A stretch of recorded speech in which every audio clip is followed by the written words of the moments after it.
जय श्री कृष्णा। रसपान कीजिए आज की कथा का, जिसमें भगवान जगन्नाथ की कथा का वर्णन किया जा रहा है।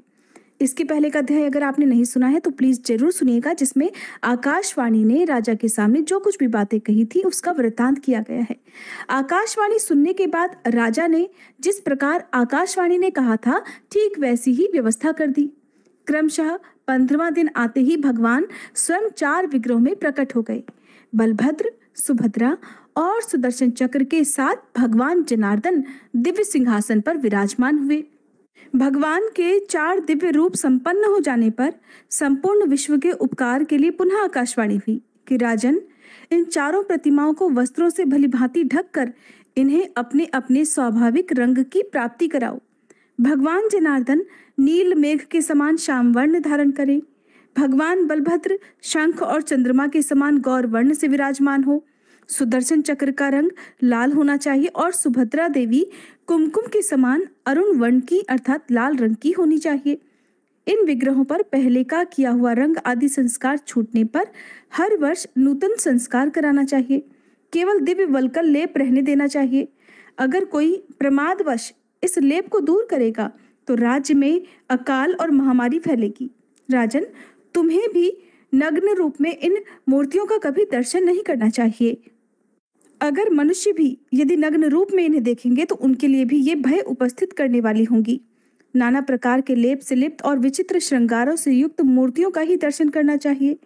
राजन, तुम्हारे ऊपर कृपा करके ही ये भगवान प्रकट हुए हैं और तुम्हारे ही कृपा से वे सब जीवों को धर्म, अर्थ, काम और मोक्ष प्रदान करेंगे।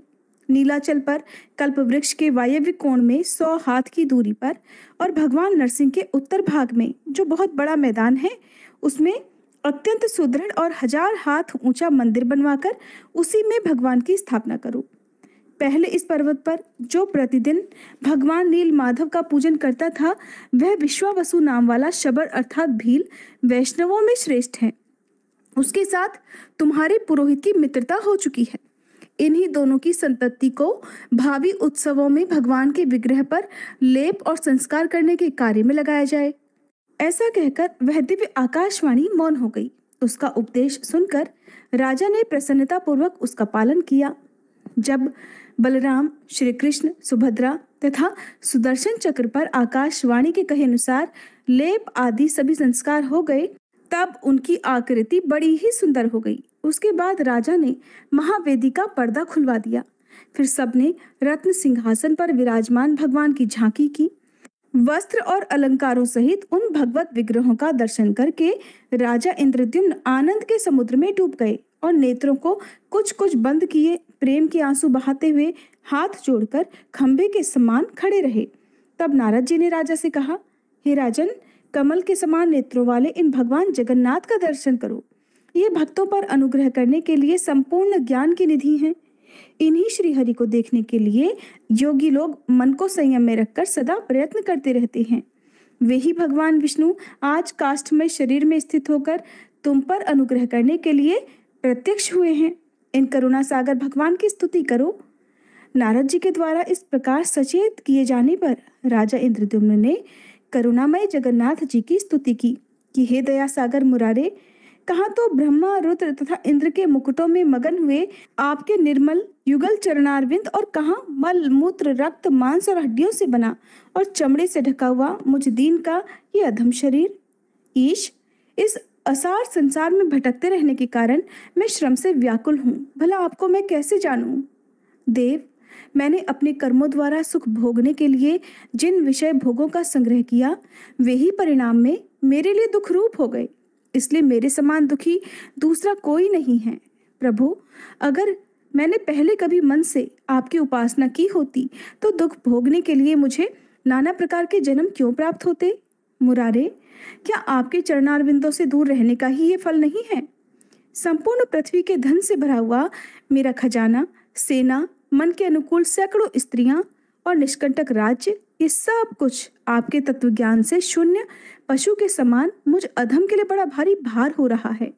इसमें सदा कष्ट ही प्राप्त हुआ करता है। दीनों पर दया करने वाले हे प्रभु, आपके स्मरण करने मात्र से ही जीव की मुक्ति होती है।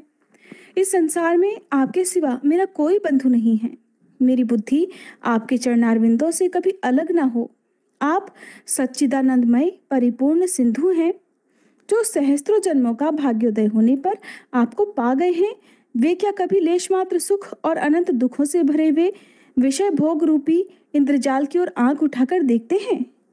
कहाँ तो जिसमें लेश मात्र सुख और अनंत दुखों की खान रूप सैकड़ों ग्रंथियां हैं, ऐसे कर्मों का अटूट बंधन, और कहाँ अनंत अनादि एक और आनंद प्रद आपके पवित्र चरणारविंद।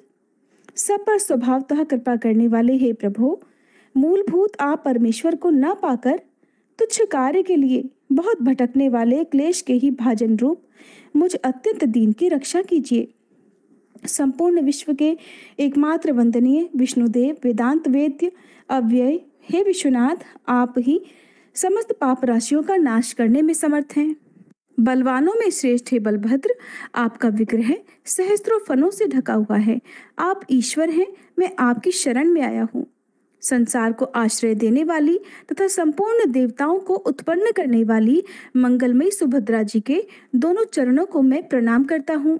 हे नाथ, ये ब्रह्मांडों का समूह जिसकी किरणों के समुदाय से रचा गया है और जो दैत्यों की सेना का संहार करने वाला है, उस सुदर्शन चक्र के रूप में आपको मैं प्रणाम करता हूँ।